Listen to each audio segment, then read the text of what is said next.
Alors on se situe au sein de la forêt de la Cordelière, au nord-est de l'agglomération troyenne. On est sur le finage de la chapelle Saint-Luc, puisque c'était avant le bois des Hospices de Troyes.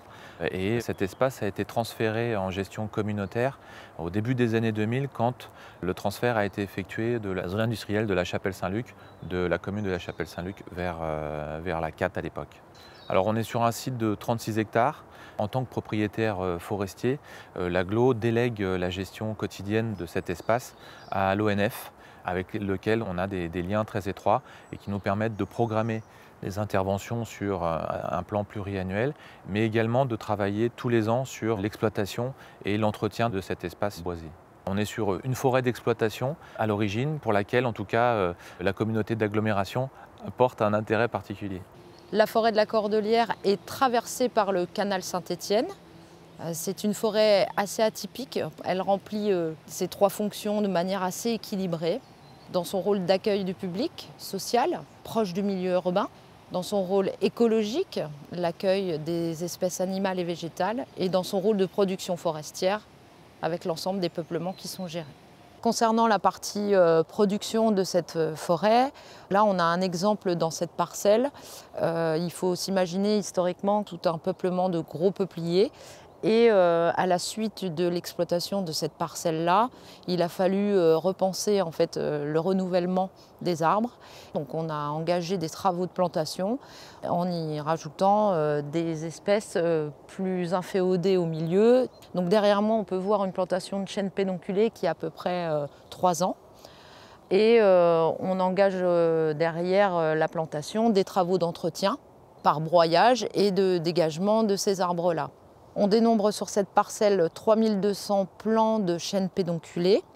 Il y a une volonté du propriétaire d'un retour de la forêt feuillue et éviter en fait, des peuplements de monoculture sur l'ensemble de la forêt. Historiquement, la forêt de la Cordelière était composée essentiellement de peupleraies parce que finalement on a un sol qui s'y prête pour la production de peupliers. Effectivement, on est sur un milieu humide où l'alimentation en eau est bonne. Ici, on est en présence d'une plantation de peuplier grisard. Alors le peuplier grisard, il est assez particulier puisque c'est un peuplier hybride entre le peuplier blanc et le peuplier tremble. Donc il a un aspect un petit peu plus feuillu que d'autres peupliers. On le voit notamment avec ses branches très étalées. Donc les peupliers grisards sont plantés de manière très espacée entre eux pour pouvoir favoriser leur accroissement et en hauteur et en diamètre. Là, on est sur une plantation qui a à peu près 6-7 ans.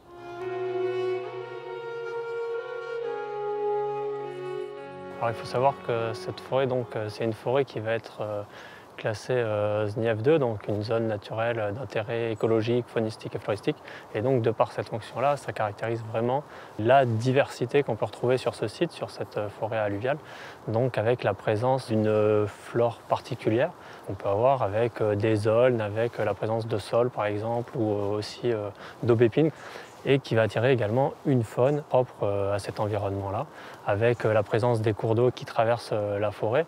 Donc on va pouvoir avoir par exemple du martin pêcheur, mais également d'autres animaux, avec la présence de gibier à l'année sur ce site. Cette forêt elle va également s'incorporer dans la trame verte et bleue, en créant une liaison et une continuité avec différents espaces verts qu'on peut avoir, mais également avec une continuité au travers du canal Saint-Étienne et également de la vallée de la Seine. Et donc on a vraiment une continuité sur l'intégralité du territoire qui traverse le département de l'Aube. Alors là, on va vraiment avoir un rôle important à jouer avec la présence d'environnements qui vont être intéressants pour la faune, notamment pour des gîtes écologiques, pour permettre le développement de certaines espèces et donc d'avoir des endroits où elles peuvent venir se réfugier et passer d'un site à l'autre sur le territoire. Là, on a vraiment un environnement propice donc au développement de certaines espèces animales comme le martin pêcheur. Et donc on est vraiment sur des sites où dans la gestion qu'on va faire de la forêt, on va adapter chacune des parcelles où là on va avoir une gestion tout autre que la gestion qu'on pouvait avoir sur les parcelles précédentes de production.